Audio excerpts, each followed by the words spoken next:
রাজ্যের জেলা বইমেলা শুরু হচ্ছে আগামী 24শে নভেম্বর, চলবে 12ই জানুয়ারি 2026 পর্যন্ত। দার্জিলিংয়ে 24শে নভেম্বর থেকে 27শে নভেম্বর গোর্খা রঙ্গমঞ্চ সংলগ্ন এলাকায় হবে উদ্বোধনী মেলা। শিলিগুড়ি মহকুমা পরিষদের বইমেলা আলাদাভাবে 25শে ডিসেম্বর থেকে 31শে ডিসেম্বর বাঘাযতীন পার্কে অনুষ্ঠিত হবে। এবছরের মূল ভাবনা ভাষার ঐতিহ্য রক্ষা আমাদের অঙ্গীকার। প্রতিদিন দুপুর 12:30 থেকে সন্ধ্যে 7:30 পর্যন্ত মেলা সর্বসাধারণের জন্য খোলা থাকবে।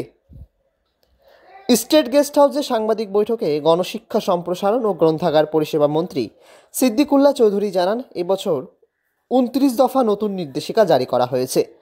প্রতিটি জেলায় জেলাশাসকের নেতৃত্বে বইমেলা কমিটি গঠন হবে। স্টল বরাদ্দে সরকার পোষিত গ্রন্থাগারের সংখ্যা বিবেচ্য হবে এবং মোট স্টলের 10% বরাদ্দ রাখা হয়েছে দলিত, আদিবাসী, সংখ্যালঘু ও উর্দু, হিন্দি, নেপালি ভাষার প্রকাশকদের জন্য। বিচ্ছিন্নতাবাদী সংগঠনের সঙ্গে যুক্ত বিক্রেতাদের স্টল দেওয়া হবে না এবং ধর্মনিরপেক্ষতা ও জাতীয়তাবাদ বিরোধী কোনো প্রকাশনা বিক্রিও নিষিদ্ধ। বইমেলা শুরু হবে আপনার 24/11 মানে নভেম্বর মাসের 24 দার্জিলিং দিয়ে আমরা শুরু করব।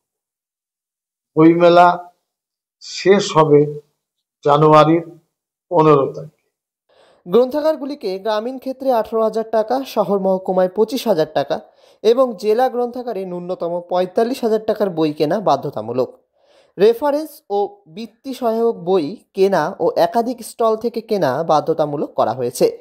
প্রতিটি জেলায় সাংস্কৃতিক অনুষ্ঠান, প্রদর্শনী, আলোচনা, সেমিনার সহ শিক্ষামূলক কর্মসূচি থাকবে।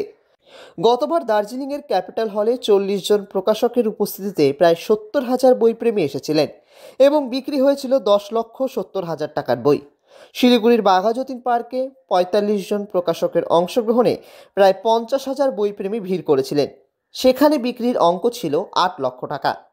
গণশিক্ষা সম্প্রসারণ ও গ্রন্থাগার পরিষেবা মন্ত্রী সিদ্দিকুল্লাহ চৌধুরী জানান, রাজ্যে সর্বোচ্চ বিক্রি হয়েছিল মালদায় 1,93,00,000 টাকারও বেশি। দ্বিতীয় স্থানে ছিল মুর্শিদাবাদ 1,38,00,000 টাকা।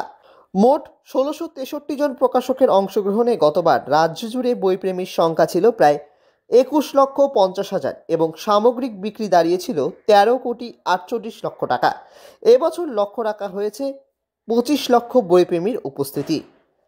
বাড়িতে যদি বই পড়ার অভ্যাস না হয় তো সেই ছেলে কম্পিউটার, ল্যাপটপ, সস্তা চাকরি ছাড়া আর কিছু করবে না। আমাদের এই আমাদের বই এই এই ধরুন বইমেলার যে প্রদর্শনী, বইমেলার যে আমরা প্রসার ঘটাচ্ছি তো সেটা লক্ষ্য হলো বইমুখী করা। রাজ্যের জেলা বইমেলা শুধু বই বিক্রির পরিসংখ্যান নয়, বরং প্রতিটি জেলার সাংস্কৃতিক পরিচয়, ভাষার ঐতিহ্য ও পাঠকের সঙ্গে গ্রন্থাগার ব্যবস্থার যোগসূত্রকে আরও মজবুত করে তোলার এক গুরুত্বপূর্ণ বার্ষিক উদযাপন। গতবার দার্জিলিং ও শিলিগুড়ির সন্তোষজনক সাড়া এবং রাজ্য জুড়ে বিপুল বিক্রি দেখে এবছর আরও বড় সাফল্যের প্রত্যাশা করেছে গ্রন্থাগার দপ্তর। 25 লক্ষ বইপ্রেমীর লক্ষ্য পূরণের ঘোষণা প্রমাণ করে বই এখনও মানুষের আপন, আর বইমেলা সেই সম্পর্ককে আরও গভীর করারই একটি নিরন্তর উদ্যোগ। শিলিগুড়ি থেকে ঋত্বিক ভট্টাচার্যের রিপোর্ট, লোকাল 18 বাংলা।